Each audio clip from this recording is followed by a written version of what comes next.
Welcome to the latest Motley Fool scoreboard. I'm on in Chocolate Blue, and we've got longtime fools Matt Frankel and Rick Menares giving a 1 to 10 rating to a top 10 stock in the primary Hidden Gems database. That's right, a top 10 stock. It's Intuit, ticker symbol INTU. We'll rate the strength of Intuit's business first, including factors like industry and competition.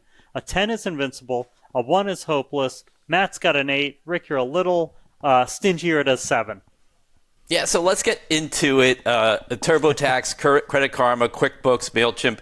Intuit is a collection of compound words that make complex tasks simple. Taxes, personal finance, business accounting, email marketing. It all adds up. So do the dark competitive clouds. TurboTax, meet IRS, free IRS e-filing. Credit Karma, meet NerdWallet, and many other apps. QuickBooks, meet Wave, Zoho Books, Xero, and more. MailChimp, meet HubSpot, a Beehive.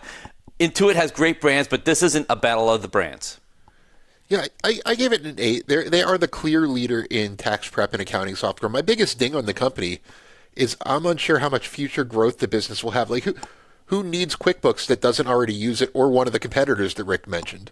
How much future growth potential is there? I don't know if that justifies the valuation of the company, but we'll get into that a little bit later. All right, let's talk management. A 10 is Warren Buffett. A 1 is Homer Simpson. Both of you have 8s, Rick. Yeah, so Sasan Goodarzi has been CEO since 2019, and he worked his way up. He was previously ran Intuit's Consumer Group and its Global Business Solutions Group. Intuit has been able to post double-digit growth every year since he's arrived. He has an 85% CEO approval rating on Glassdoor. That's good enough for me. 8.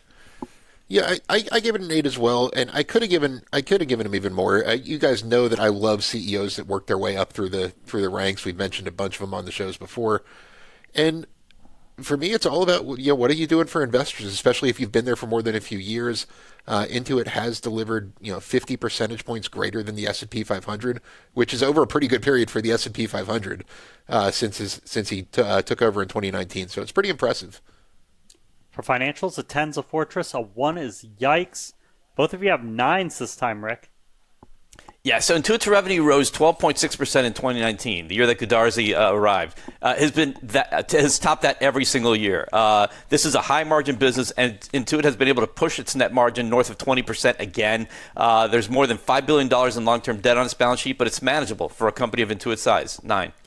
Yeah, I gave them a 9 for financials. I agree with Rick. The financial flexibility is honestly the biggest part of my investment thesis when it comes to Intuit. A lot of their growth recently has been through acquisitions like the Credit Karma acquisition. I think MailChimp was fairly recent. But yeah, I think that's going to be a big part of their growth going forward. I don't see it as much organic growth as I do acquisition driven, so that financial flexibility is a big deal. Matt, let's talk valuation. How well will Intuit stock do over the next 5 years? How safe is it? 10's a sure thing. 1 is a lottery ticket. Yeah, I said 5 to 10% with a safety score of 7. I see mid-teens revenue growth, slightly expanding margins, but it's an expensive stock. I don't know if that's enough to justify where it trades now. There's a lot of future growth priced in here. I gave it a pretty high mark for safety just because people who use QuickBooks love QuickBooks. People who use TurboTax, like me, use TurboTax every year and couldn't imagine switching. So I gave it a pretty high mark for safety, but it isn't higher because of that valuation. In other words, I'm not 100% convinced that the stock will be worth more in 5 years than it is today, even if things go fairly well for the business.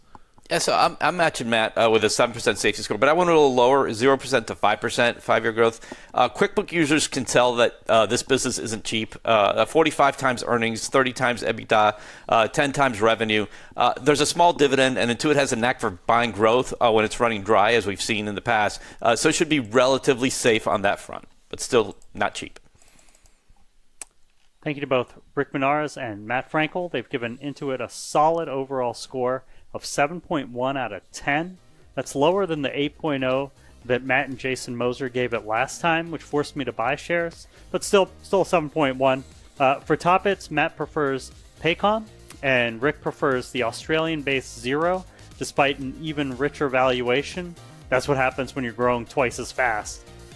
Look out for a new scoreboard every market day at 7 p.m. Eastern. Next up is Broadcom. Till then, Fool on.